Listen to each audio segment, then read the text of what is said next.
ವ್ಯಾಘ್ರಗೀತೆ ಅನ್ನುವಂತಹ ಗದ್ಯದ ಅನುಸಾರವಾಗಿ ಮುಂಬರುವಂತಹ ಪರೀಕ್ಷೆಗಳಲ್ಲಿ ಯಾವೆಲ್ಲ ರೀತಿಯಾಗಿ ಪ್ರಶ್ನೆಗಳನ್ನ ಕೇಳಬಹುದು, ಹಾಗೆ ಕೇಳಲ್ಪಡುವಂತಹ ಪ್ರಶ್ನೆಗಳಿಗೆ ಅಂಕಗಳಿಗೆ ಅನುಸಾರವಾಗಿ ಹೇಗೆ ಉತ್ತರವನ್ನ ಬರಿಬೇಕು, ಹಾಗೂ ಈ ಹಿಂದೆ ನಡೆದಿರುವಂತಹ ಪರೀಕ್ಷೆಗಳಲ್ಲಿ ಈ ಗದ್ಯದ ಆಧಾರಿತವಾಗಿ ಯಾವೆಲ್ಲ ಪ್ರಶ್ನೆಗಳು ಎಷ್ಟೆಷ್ಟು ಬಾರಿ ಪುನರಾವರ್ತನೆ ಆಗಿದೆ ಅನ್ನೋದನ್ನ ತಿಳಿದುಕೊಳ್ಳೋಣ.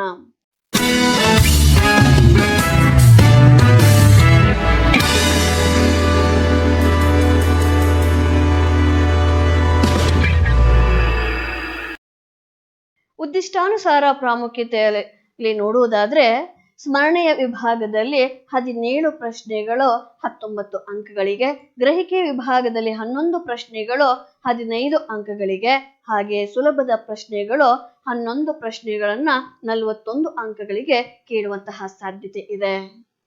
ಪ್ರಶ್ನಾನುಸಾರ ಪ್ರಾಮುಖ್ಯತೆಯಲ್ಲಿ ನೋಡುವುದಾದ್ರೆ ವಸ್ತುನಿಷ್ಠದಲ್ಲಿ 15 ಅಂಕಗಳಿಗೆ 15 ಪ್ರಶ್ನೆಗಳನ್ನ, ಹಾಗೆಯೇ ಕಿರು ಉತ್ತರವನ್ನ ಬಯಸುವಂತಹ 1 ಅಂಕದ ಪ್ರಶ್ನೆಗಳನ್ನ 8 ಅಂಕಗಳಿಗೆ 8 ಪ್ರಶ್ನೆಗಳನ್ನ, ಹಾಗೆ ಕಿರು ಉತ್ತರವನ್ನ ಬಯಸುವಂತಹ 2 ಅಂಕದ ಪ್ರಶ್ನೆಗಳನ್ನ 8 ಅಂಕಗಳಿಗೆ 4 ಪ್ರಶ್ನೆಗಳನ್ನು, ಹಾಗೂ ದೀರ್ಘ ಉತ್ತರವನ್ನ ಬಯಸುವಂತಹ 3 ಅಂಕದ ಪ್ರಶ್ನೆಗಳನ್ನ 21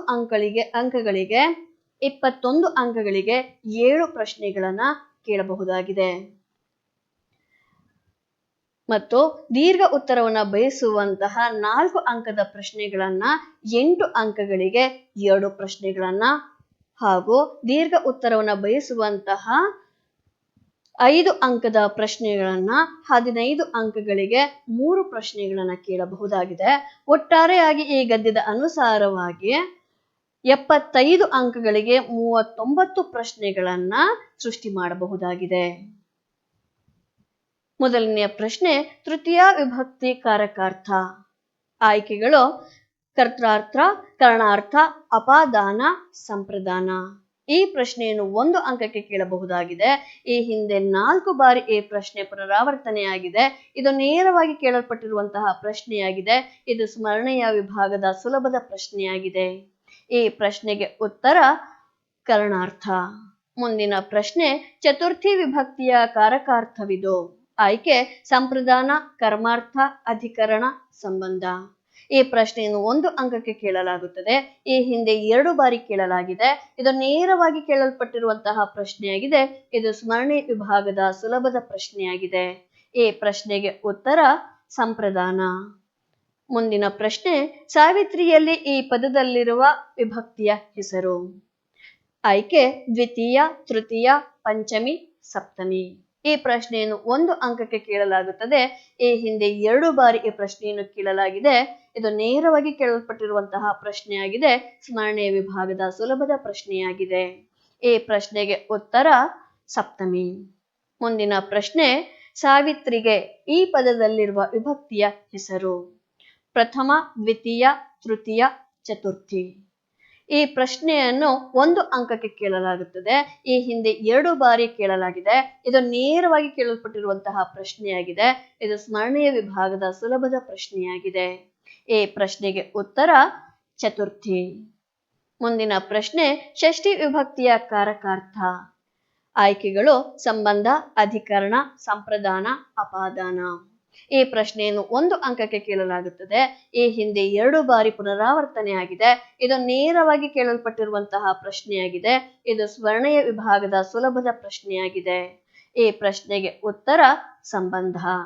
ಮುಂದಿನ ಪ್ರಶ್ನೆ, ಸಪ್ತಮಿ ವಿಭಕ್ತಿಯ ಕಾರಕಾರ್ಥವಿದು. ಆಯ್ಕೆ ಕರ್ಣಾರ್ಥ, ಅಧಿಕರಣ, ಸಂಪ್ರದಾನ, ಅಪಾದಾನ. ಈ ಪ್ರಶ್ನೆಯನ್ನು 1 ಅಂಕಕ್ಕೆ ಕೇಳಬಹುದಾಗಿದೆ. ಈ ಪ್ರಶ್ನೆಯನ್ನು 2 ಬಾರಿ ಈ ಹಿಂದೆ ಕೇಳಲಾಗಿದೆ. ಇದು ನೇರವಾಗಿ ಕೇಳಲ್ಪಟ್ಟಿರುವಂತಹ ಪ್ರಶ್ನೆಯಾಗಿದೆ.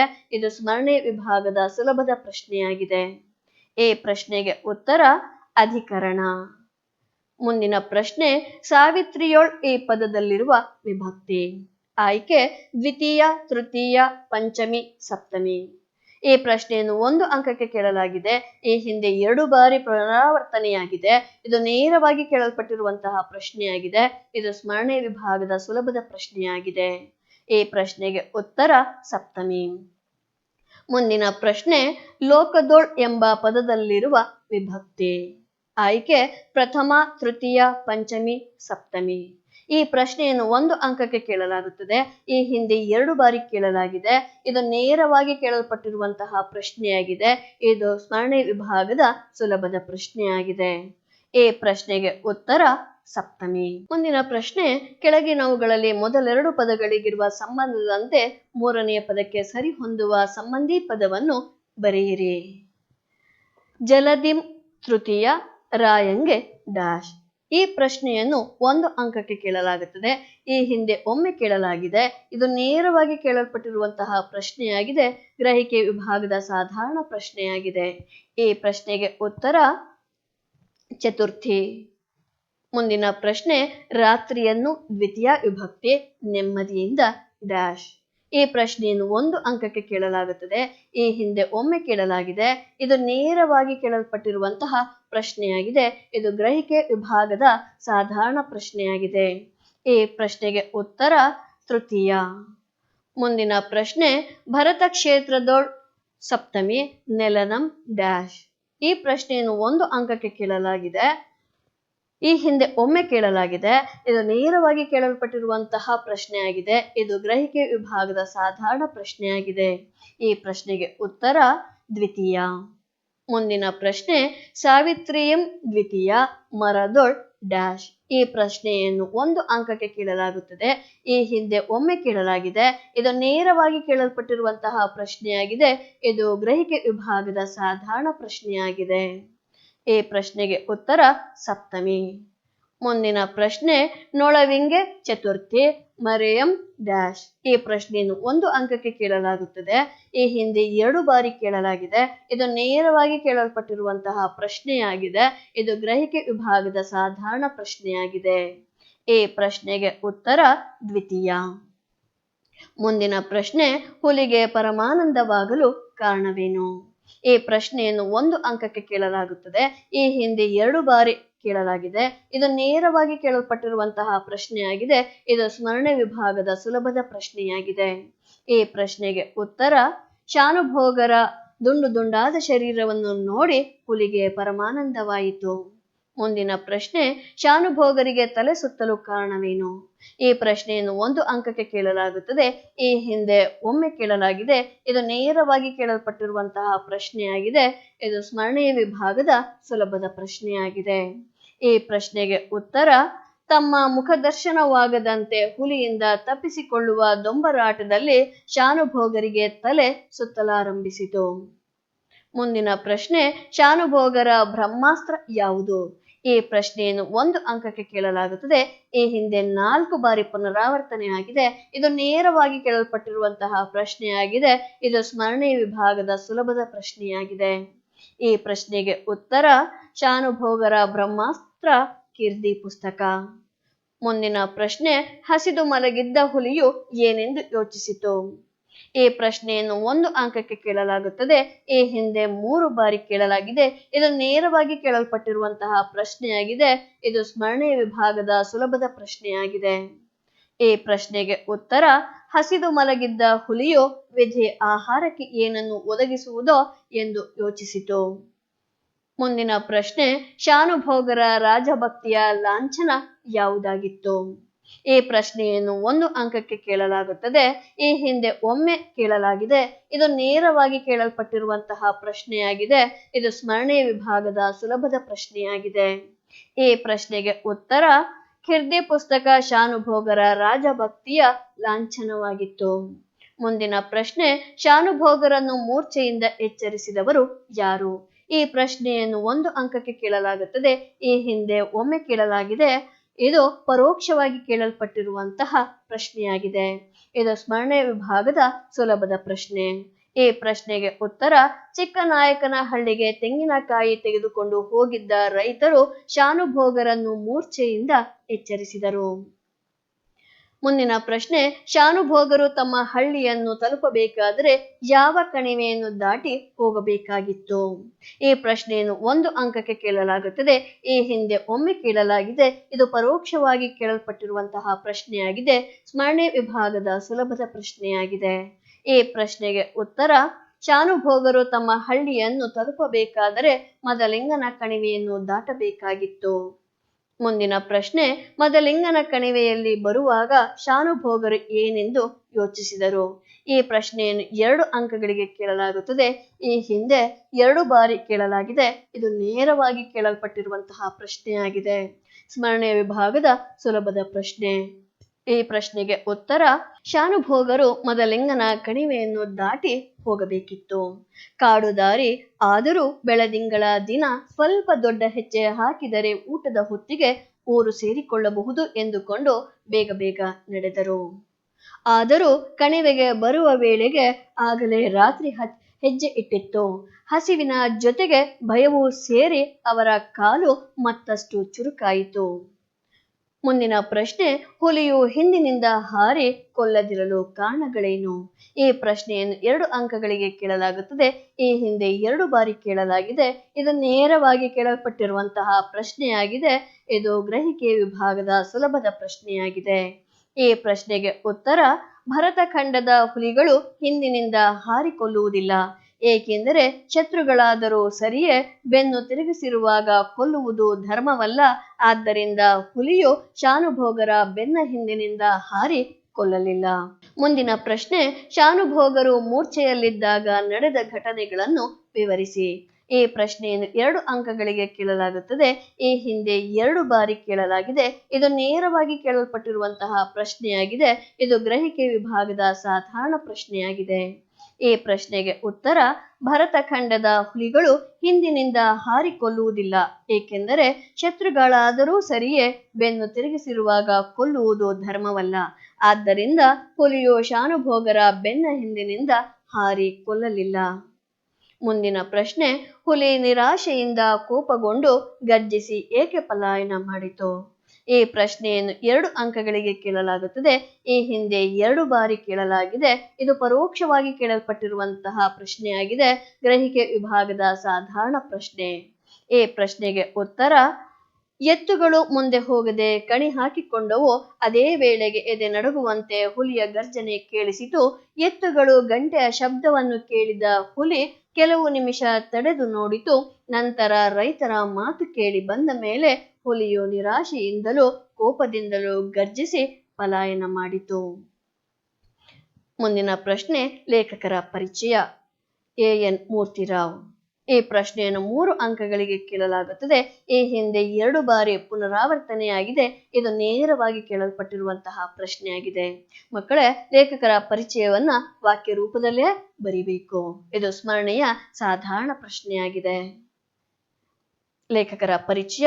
ಎ.ಎನ್. ಮೂರ್ತಿರಾವ್ ಮಂಡ್ಯ ಜಿಲ್ಲೆಯ ಅಕ್ಕಿಹೆಬ್ಬಾಳಿನವರು. ಇವರ ಕಾಲ ಕ್ರಿಸ್ತಶಕ 1900.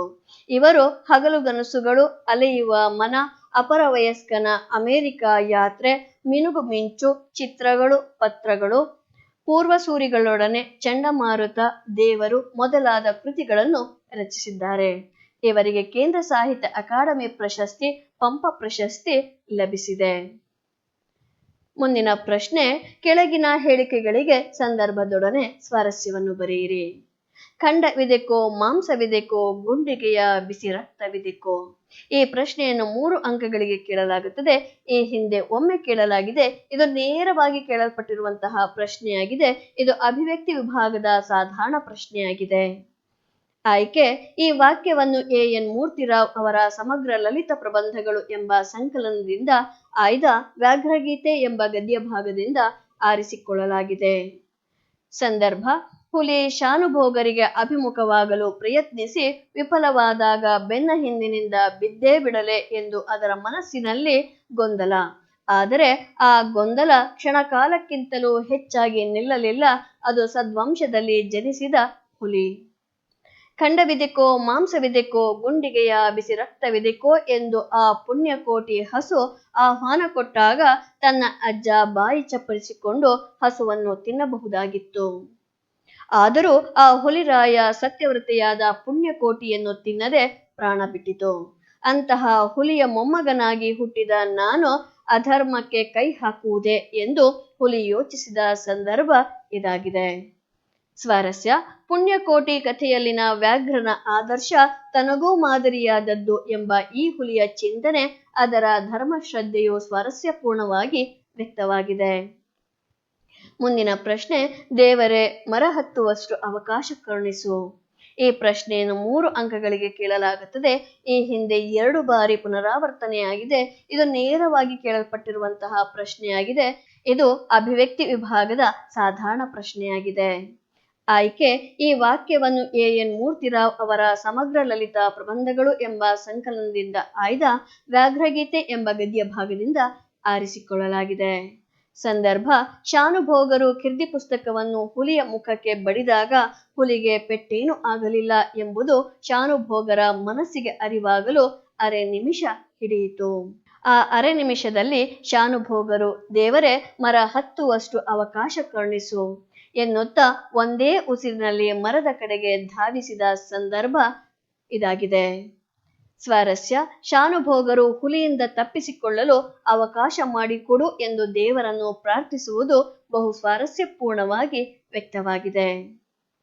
ಮುಂದಿನ ಪ್ರಶ್ನೆ, ನಾನು ಮುಖ ಮೇಲಾಗಿ ಬಿದ್ದಿದ್ದೇನೆ. ಈ ಪ್ರಶ್ನೆಯನ್ನು 3 ಅಂಕಗಳಿಗೆ ಕೇಳಬಹುದಾಗಿದೆ. ಈ ಹಿಂದೆ 4 ಬಾರಿ ಈ ಪ್ರಶ್ನೆ ಪುನರಾವರ್ತನೆಯಾಗಿದೆ. ಇದು ನೇರವಾಗಿ ಕೇಳಲ್ಪಟ್ಟಿರುವಂತಹ ಪ್ರಶ್ನೆಯಾಗಿದೆ.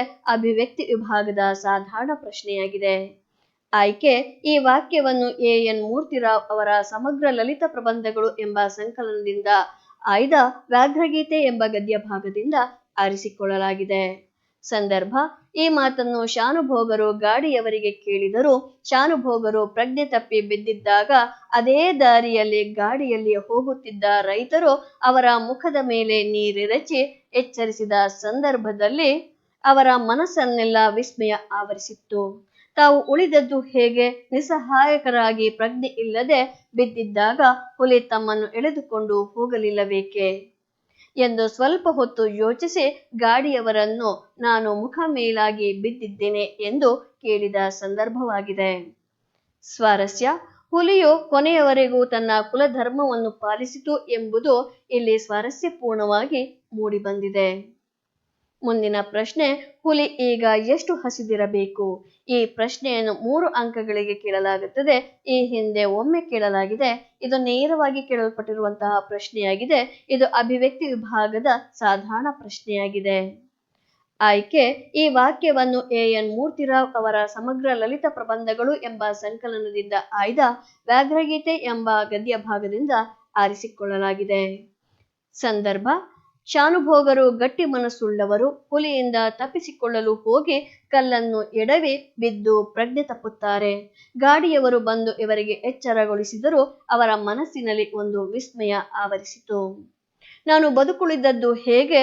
ಹುಲಿ ನನ್ನನ್ನು ಏಕೆ ತಿನ್ನಲಿಲ್ಲ ಎಂದು ಯೋಚಿಸುತ್ತಾ ಗಾಡಿಯವನನ್ನು ಪ್ರಶ್ನಿಸಿದ ಸಂದರ್ಭದಲ್ಲಿ ಈ ಮಾತು ಬಂದಿದೆ.